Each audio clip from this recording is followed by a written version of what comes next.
Good afternoon, and welcome to yet another extremely topical and extremely timely Emet webinar.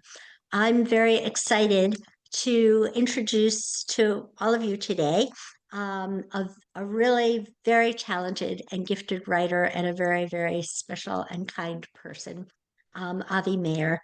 Avi has had a number of very, very highly prominent positions. He was the immediate past editor-in-chief of the Jerusalem Post. He has been a spokesperson for the American Jewish Committee, a spokesperson for the IDF, and he is one of the highest ranking people in terms of his Twitter feed. He has about 250 million people, right, that follow him on Thousand, Twitter. thousand. 250,000. I'm sorry. You are great, but I guess you're not rock star great yet. Not yet. 250,000 people, or tens and tens of thousands of people, or hundreds of thousands of people that follow him. And Avi has been considered one of the most articulate and prominent millennial voices in Israel and for the Jewish world. I'm just really delighted that he has a phenomenal resume, and we could go on and on and on. He also had worked for Natan Sharansky. He had worked for the U.S. House of Representatives, the Embassy of Israel in Washington, D.C., Hillel International, AIPAC, and of course, the American Jewish Congress. And I'm very, very delighted to have him on.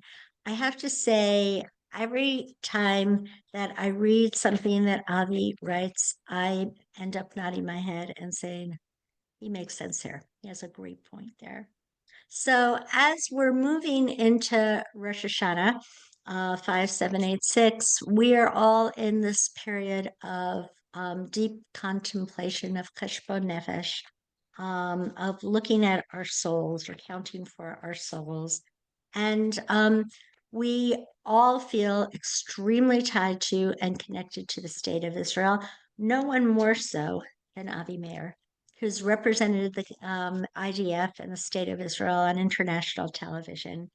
But there are a lot of pushes and pulls on Israel right now, both domestically and internationally. And we're seeing how this war is affecting these international pulls and strains. So, Avi, yesterday, Prime Minister Netanyahu decided to escalate the ground troops in Gaza City. What does the internal domestic Israeli population feel about this, and how do you think this is affecting the growth of antisemitism that we're all experiencing? Well, Sarah, first of all, thank you for having me. Thank you to the Emet community for hosting me today. You left out the most important part of my bio, which of course is that you, Sarah, were my first boss. I was a high school intern back in the day, and it was Sarah Stern who set me on my way, and I've been privileged to consider you a friend and a mentor ever since. So thank you, Sarah, for everything you do on behalf of Israel and the Jewish people.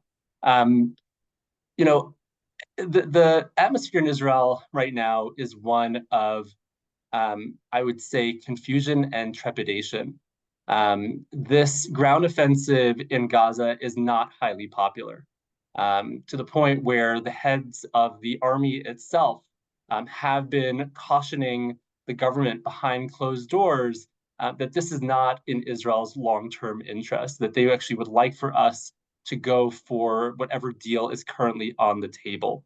And that sentiment is shared by somewhere between 60 and 80% of Israelis, depending on which polls you look at. The Israeli public, after nearly 2 years of war, is quite frankly sick of this war. We see at this point that it's a case of diminishing returns. It has not been made entirely clear to the Israeli public what achievable military objectives are currently being pursued by this military campaign. The Prime Minister and others have spoken in general terms about the importance of eradicating Hamas, but Israelis wonder how much more damage can be done to this terrorist organization that hasn't already happened. I think most Israelis would say that at this point, the number one priority needs to be bringing the hostages home, as many as we can get, and bringing this war to a close. And so that sentiment, which I think is quite pervasive here in Israel, runs counter to, of course, what is happening on the ground, the decisions that have been made. And I think there are many Israelis who feel somewhat frustrated by their seeming inability to prevent this ground offensive. You look at the number of Israeli reservists who have been called up, hundreds of thousands, many of whom have already spent hundreds of days in reserve duty since the start of this war. They're exhausted. Their families are exhausted. Their spouses, their children, their businesses, many of them are struggling or have already collapsed. And so I think Israelis at this point would like there to be a breath of fresh air in the form of an end to this war. But what they see happening instead is a continuation of it, contrary to, again, the general will of the people, and of course, the international community, which has been escalating its rhetoric against Israel in recent weeks and days. Right. So I am very saddened when I see all of the demonstrators who are camped out in front of Prime Minister Netanyahu's house. Um, if it were up to the prime minister, I'm sure he would have gotten the hostages immediately. The IDF has super teams, they have intelligence, they don't want the hostages to be murdered. And it's, kind of like dancing on the head of a pin. So, how how does one affect this kind of change? First of all, he's in a coalition, and I know he does not want to upset the apple cart with the coalition. But number two, um, bringing home the hostages was one goal of the war. Another goal was defeating Hamas.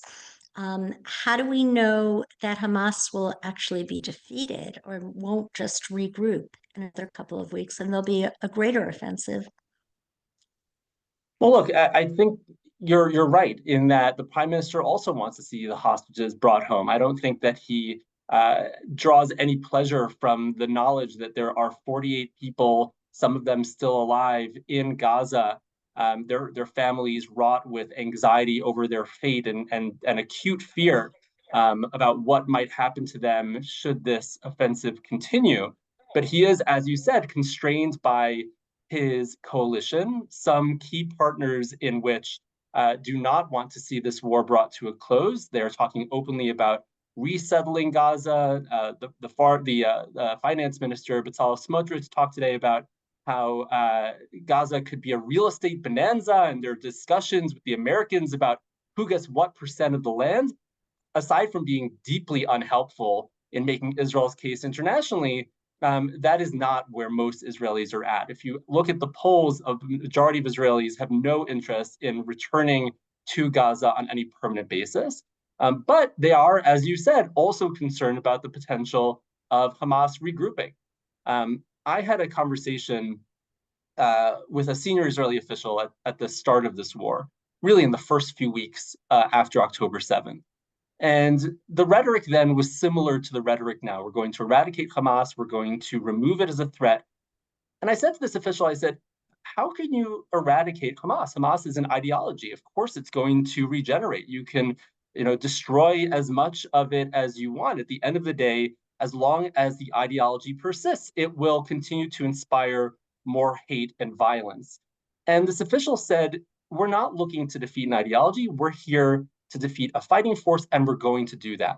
And looking back at the past 2 years, I would say, and I think many Israeli officials would agree, that mission has been largely accomplished. That Hamas of 2025 is not Hamas of October 6, 2023. That it has been largely decimated. That although they have regenerated their ranks, and we understand that there are numbers of Palestinian young people who are still joining, that those are not battle-tested, battle-hardened terrorists like those who carry out the atrocities of October 7th. It does not pose the same threat to Israel as it did on that day. That is, I think, plain to see. And so the question is, what measures can be put in place to prevent Hamas from regaining a foothold in Gaza, from seizing power once again and controlling the entirety of the Strip? And how can Israel ensure that the safety of its citizens, particularly those who live along the Gaza border in those communities that were attacked on October 7th, can be maintained? And that will, of course, require a great deal of creativity. It will require some forward thinking, perhaps in ways that Israel had not engaged prior to October 7th, which is why Israel was caught by surprise.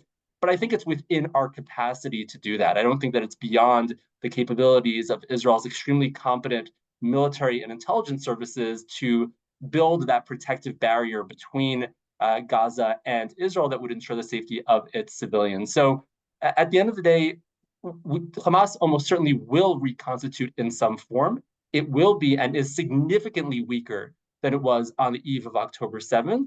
Hopefully, there will be a coalition put in place to ensure the governance of the Gaza Strip, but Israel will do whatever it has to ensure that any threat that Gaza and Hamas pose will be significantly addressed by the IDF. Right. So, I mean, last week we witnessed the bombing of an apartment in Doha, Qatar, where Hamas officials were allegedly the ones who had planned the October 7th attack were supposed to be gathering. What do we know about this bombing, and how is it also affecting Israel's standing in the international community? Well, it appears as though that operation was unsuccessful. We have started seeing some of the senior Hamas officials who were said to have been in that meeting start to emerge. Um, there were some question marks in the immediate aftermath whether some of them had been killed. It looks as though at this point, those who had been killed were lower level operatives of Hamas rather than the head honchos that were targeted. And there are differing views on the impact of this. There are some who say that even if it was a failure, it sends the message to Hamas that they're not immune anywhere. And if they thought that they could enjoy this bifurcation where they live in the lap of luxury in Doha, Qatar, or in Turkey or elsewhere, where while their co movement members in Gaza are engaged in warfare, and Palestinian civilians are suffering, that is no longer the case, that Israel will target them and will pursue them wherever they may be, so long as they bear responsibility for October 7th, as all those individuals in fact did. And so that sent a powerful message, and that in itself was significant. There are others, however, who say that this actually backfired spectacularly, because what you saw happening in the days after this airstrike was an outpouring of support from other Middle Eastern countries that up until that point were actually quite hostile towards Qatar, that they felt that they had to express some kind of Arab brotherly solidarity towards Qatar in light of this threat posed by Israel. That is certainly not what Israel wants. Israel views many of these countries as either current or potential partners, and I think it's quite alarming to see this outpouring of support for a regime that has been playing, at the very best, a double game, if not engaging quite hostilely with Israel behind the scenes. And so it remains to be seen what the long-term impact of this will be. We may not know for some weeks and months to come. So, you wrote a brilliant essay in August about the double game that many pseudo journalists are playing. Um, some of them have positions with AP and Reuters and very respectable news organizations, and they were somehow there on October 7th with their GoPro cameras ready to film everything. Um, how much of this have you seen, and how much can we rely on the reporting that we get out of Gaza now? Well, let me start with the second part of your question. We cannot rely on the reporting that comes out of Gaza at present, because those who are doing that reporting are operating essentially under the auspices of Hamas. You cannot operate as a media professional in Gaza without the approval of Hamas. And if you stray from that approval, there are often consequences. And we've heard some stories, particularly in recent weeks, about Palestinian journalists who ran astray of Hamas directives and did bear certain consequences. There is a question to be asked about the wisdom of Israel's policy not to allow foreign journalists into Gaza during this war, except when embedded with IDF units, which has happened on some occasions. And you have seen some foreign correspondents go in. But as a general rule, foreign correspondents have not been allowed into Gaza. And there are arguments in favor and against that policy. I tend not to favor it. I think it was a mistake. Because ultimately you're leaving the field open to these very hostile actors in Gaza who are either heavily influenced by or, in fact, members of Hamas, which leads me to the first part of your question about the nature of journalism, and particularly that focused on Gaza. We've seen several different categories of journalists in Gaza, many of whom have been targeted by the IDF. Of course, there's been an international outcry about this tendency by Israel to, in their words, suppress freedom of speech and ensure that the hardworking journalists of Gaza are not able to do their jobs. So first and foremost, there are the actual media professionals, the real journalists, who may in fact have a journalistic hat on, but at the same time engage in propaganda on behalf of terrorist organizations who celebrated October 7th. There was a case that I highlighted in that piece of two Palestinian journalists who, while in Israel or having just returned from Israel, did an Instagram live where they encouraged Palestinians to come and participate in this fantastic once-in-a-lifetime opportunity to massacre Jews in southern Israel. So that's one category of journalists that exist in Gaza. Another are individuals who, although they carry the title journalists, are essentially propaganda operatives for Hamas, Islamic Jihad, and other terrorist organizations, all of which operate their own media outlets, like Al-Aqsa Television and others. But they are not there in order to promote the public's right to know, but rather to promote the military aims of their respective terrorist groups. And quite a few of those so-called journalists who've been killed, at some estimates, about half, have actually been terrorist operatives employed directly by these terrorist groups to engage in propaganda. And the last category, sorry, what's that, sorry? Go ahead. Go ahead. No, go ahead. Yeah. The last category that I highlighted is that typified by Anas al-Sharif and others.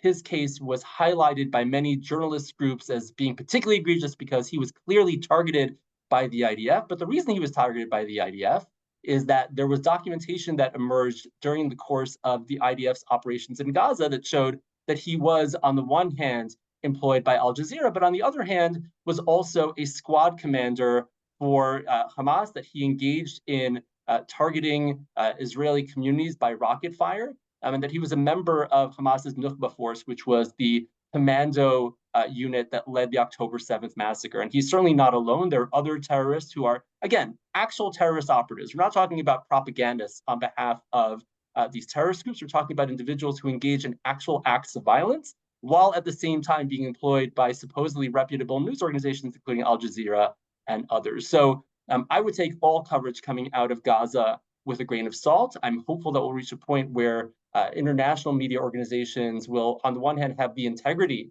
not to employ these individuals and not to rely on their reporting, and on the other hand, will in fact be able to get serious journalists into Gaza to do their important work. Right. So, how does one respond, especially for this deluge of messaging on social media that is so negative towards Israel that young people are very affected by? I mean, I see this on Capitol Hill almost every day when we're there. A lot of the older people, more conservative people, are very pro-Israel, but even there's an isolationist trend within the Republican Party. So what vehicle, you've had so many wonderful positions, Avi, and so what vehicle, aside from the Jerusalem Journal, which you're the wonderful writer and editor of, what vehicle would you suggest that young people look at? Look, the truth is that there are any number of serious journalists doing this critically important work. Even, by the way, within some of these media organizations that have engaged in problematic reporting over the past 2 years, there are individuals and journalists who do get it right. And they should be applauded for doing that. I will say, by the way, I think the New York Times gets a lot of flack, and rightly so, for what we perceive as being skewed reporting, but it's a tribute to them that there is any global conversation, for example, about the sexual violence perpetrated by Hamas on October 7th. They were really the ones who broke that story back whenever it was, over a year ago. And it's thanks to them that that's even a part of the global conversation. So I don't want to sort of paint the entirety of the media with a broad brush, but I think that there are some standouts that I would identify as well. I would say that Barry Weiss's new publication, The Free Press, is doing an outstanding job digging into issues that other traditional media organizations are not. And I think that they've been doing so laudably, and I would absolutely want to elevate that content. And there are serious journalists in Israeli media organizations, including the Times of Israel, Jerusalem Post, and others, that are digging into some of this information and trying to uncover the stories that are not traditionally covered by those media groups. One thing that I think is important to note is that these media organizations, when they get the story wrong, as for example they did in the aftermath of the Al Ahli hospital explosion very early on in the war, where they bought this Hamas line that it was an Israeli airstrike that had killed 500 people, and then had to recant. Some of them did issue corrections at that time and have since, saying that they got the story wrong and they'll do better, but they don't do better. And that's the problem. The problem is that these organizations do not follow their own journalistic standards and do not hold themselves to the high level of professionalism that would be expected of serious media organizations. And that, quite frankly, is where it falls to us to call them out, to hold their feet to the fire, to ensure that we are drawing attention to particularly skewed reporting, while at the same time elevating those pieces of reporting that are actually enlightening and representative of the highest standards of journalism. Right. Occasionally, we do see the New York Times correct themselves, but they claim that they reach 10 million people. And on Twitter, they reach a couple of 100,000. So, if you look at this picture of this child who's dying of cerebral palsy, and they say it's because of Israel, the IDF did something horrific to her. And then, so they're not really, really correcting their errors. And Right. it's so and It, the it reminds me of the story about a rabbi whose follower slandered him at some point. And the follower came to him and said, how can I repent for this? And he said, what you should do? Take a pillow, cut it open, and scatter the feathers to the wind. And when you manage to gather them all back, then you'll be forgiven. You can't do that. Once a story is out there, it doesn't matter what you put out to try and correct it, to try and fix the record, it's out there and the damage has been done. And I can't say for certain that that actually isn't the goal here. I think there may be some media organizations that say, let's smear Israel first and ask questions afterwards. And if we have to correct the record, we'll correct the record and we'll bury it on page 26. And I think that ultimately that is often what happens. And you're right, it does the public a tremendous disservice. right. And it's sad, but some of the outlets that you mentioned, the Jerusalem Post, the Times of Israel, for example, really only a Jewish population reads that. How do we get our stories out to the general public? Look, I think each of us can and should be a storyteller. I think those of us on this call who have a personal relationship with Israel, particularly those who've been to Israel either at all or particularly over the past 2 years, do have stories to tell. And we each influence our own concentric circles of loved ones, family members, colleagues, neighbors, members of various associations that we might be a part of. And that does make an impact. I would say it even makes more of an impact than seeing something on a page of a newspaper. If you're able to touch the heart of someone and say, I've been to southern Israel, I saw the impact of October 7th, I've been to Hostage Square, and I've seen the anxiety, the real pain of the families who are trying to figure out if their loved ones are alive or dead and whether they'll ever see them again, that carries tremendous weight. And I would say that we can each be a vehicle for truth, emet, and that is absolutely a role that we should embrace and pursue with a great deal of vigor. So Eurovision is set to convene on May 12th, 2026 in Vienna. A growing number of countries, including Spain, Iceland, Ireland, the Netherlands, and Slovenia, have all announced that they'll boycott the event if Israel participates. How do we respond to these kinds of threats? Look, I find myself very concerned about that. Eurovision is not terribly important in and of itself, but the removal of Israel from Eurovision could be significant as a sign of things to come. We already see indications of Israel being excluded from arms expos, from sporting competitions. There was just an incident this past weekend where a major cycling competition that was to have ended in Madrid was significantly disrupted by protesters who essentially caused the organizers to call off the medal ceremony because there was a team that carried Israel's name, though it only had one actual Israeli participant.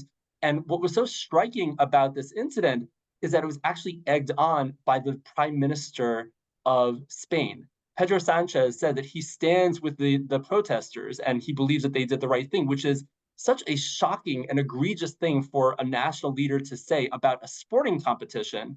But that's where certainly the Spanish or the Spanish government are at, as are other countries. And so, I am concerned about what this means.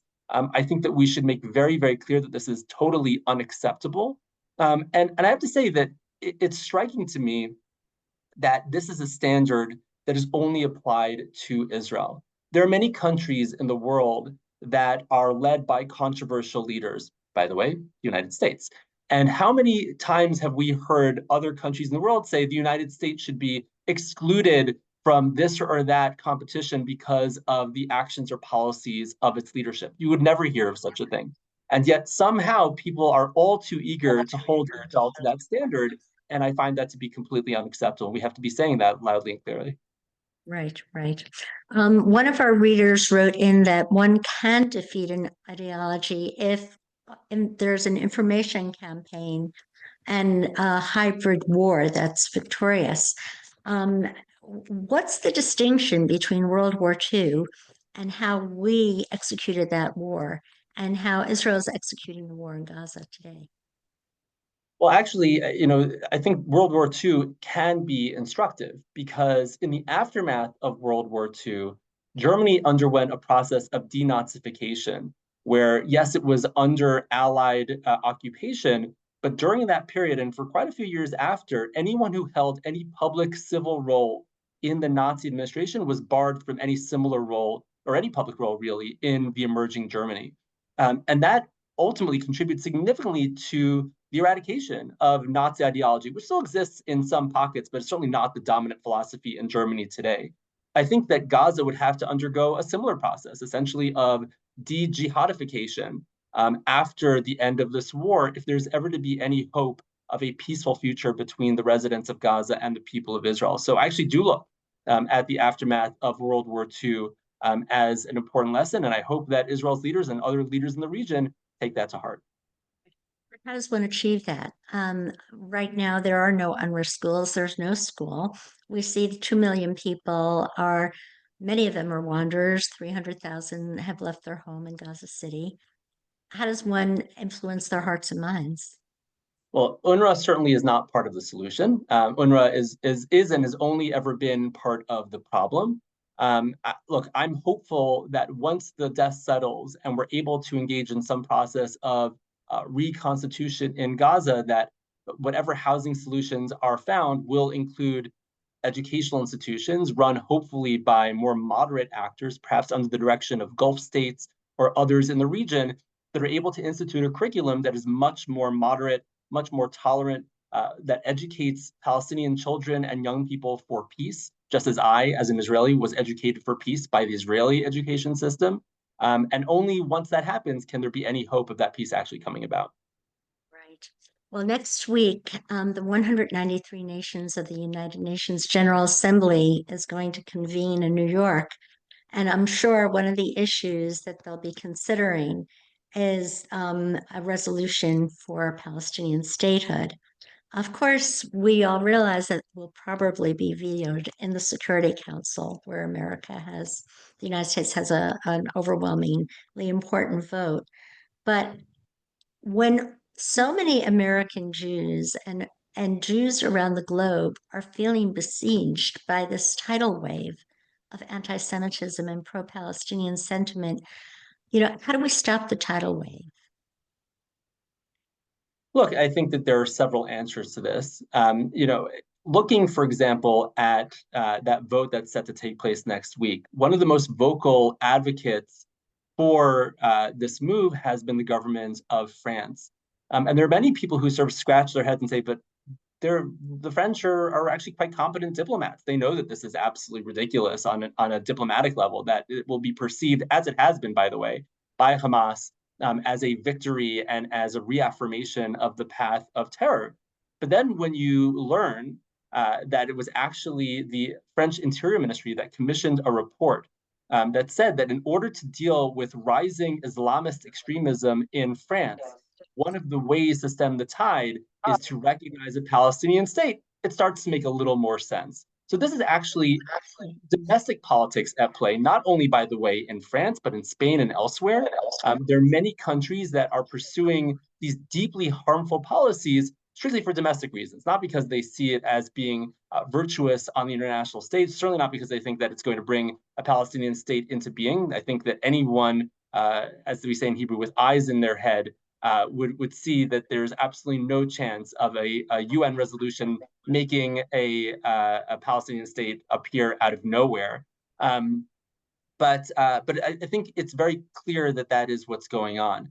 In terms of what we as Jews can do, look, I think that we have, for many years, built alliances with other communities that are beautiful and important. We have stood up for others in their struggles. We've stood up for the Latino community and the Asian American community when they were under attack during COVID. We've stood up for women's groups and LGBT groups, and this has all been extremely important. Where have they been over the past 2 years? How much solidarity have we seen expressed with the Jewish community as they've been under attack? We've been under attack over the past 2 years. And we have to, I think, start looking more carefully at the alliances we build. And it shouldn't be transactional. It shouldn't be we support you only because you support us. But there should be some expectation of reciprocity, that we stand for you, and therefore we ask that you stand with us in our time of need. That when Jewish students say that they are fearful to be on college campuses and express their Jewish identity or share their Jewish connection to the state of Israel for fear of attack, that you will stand with us at that time. And all too often we see the leaders of either these groups or national leaders bury their heads in the sand at best and kowtow to the extremists at worst.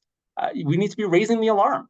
The fact that you have a likely next mayor of New York who is a proud and open anti-Zionist. And by the way, it's important to note, anti-Zionism is viewed by the majority of Jews and by the majority of non-Jews. The notion that Israel has no right to exist is viewed by the majority of Jews and non-Jews in America as an expression of anti-Semitism. This guy holds that view. He's very open about it. He doesn't hide it.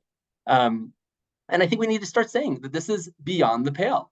That if he held these views about any other group, if he expressed the kind of prejudices about any other group that he does about Jews, that would be viewed as a deal breaker, that no one would vote for this individual. We need to start holding him to the same standards and others to the same standards as they would in those cases. And so I think that there are any number of things that we should be doing, but we can't do them alone. We do need to be building these alliances, but they need to be alliances that strengthen and support both sides rather than being one directional as they've often been up until this time.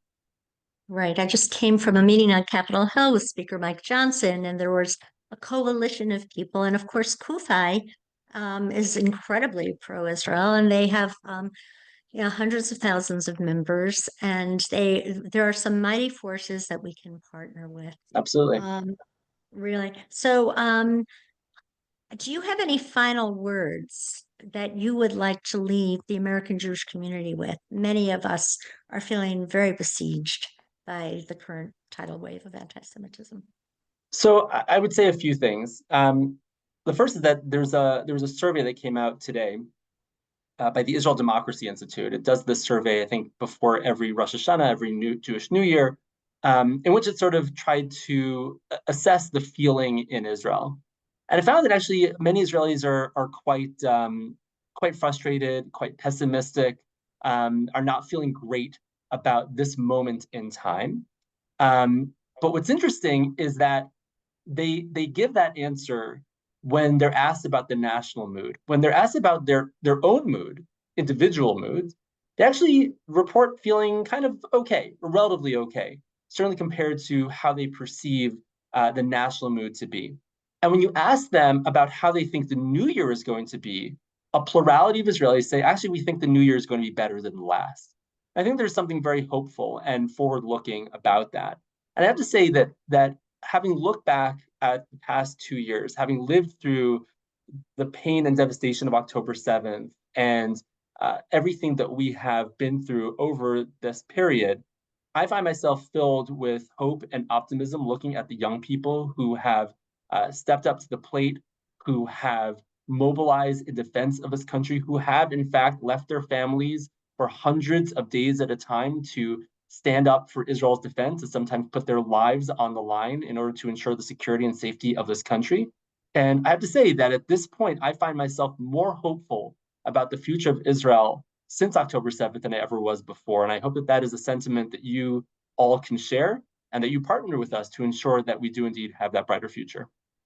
Thank you, Avi. That's very, very encouraging. And I do also agree with you that next generation, your generation, has a tenacity, grit, perseverance to risk their very lives. I know a lot of people who have put their lives on the line for the state of Israel. And, we would be nowhere without the state of Israel. So it is a very, very hopeful, encouraging sign. We're people of Hatikva. Thank you. It is really, really a pleasure to talk to you, Avi. And I can't wait to read your next edition of the Jerusalem Journal. It's Thank you, incredible. Sarah. Thank you Um, for having me. Thank you. And I should remind everybody, November 19th is our big dinner. We're honoring John Fetterman, Ambassador Yechiel Leiter, Anila Ali, who is a wonderful Muslim who reaches out to Jews and is a huge Zionist herself, among others. So please be sure to register at ametonline.org. And as I'm talking, part of my staff is on Capitol Hill right now, trying to fight the good fight for Israel and the Jewish people. Thank you so much, Avi. You are a blessing. Bye bye.